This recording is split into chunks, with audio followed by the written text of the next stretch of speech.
Daig pa kasi namin itong ano. Nilinis ko nga eh. Alam mo ah. Tang sa camera yun eh. Ay, galing lang namin dun. Oo nga daw, sinira nyo nga daw yung upo kasi baka tambayan. Hindi. May dalawang ganon. Nilagyan ko ng upuan.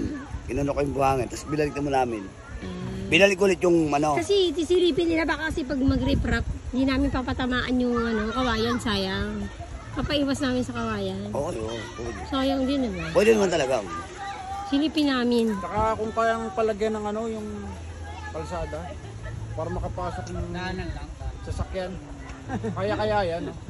Dami request ano? Hindi ko alam. Mukha yung pison. Kaya to, pag may honey ulit ha, hindi ako nakareflex sa'yo na nakaraan eh. Pabikol ako. Papabikol ka. Yan tayo, hindi man ka talaga eh, no? Bikol ako ngayon. Sige, saka na lang pag meron. Basta pag meron.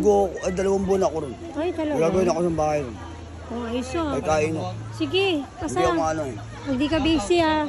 Pag di ka busy, alam mo na, yung ano natin doon puno. Ha? Sige, ito.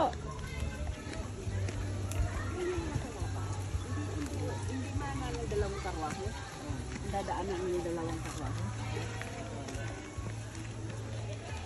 Pagka niretro pa nila, di tambakan na natin. Saka gawa na natin yung kalsada.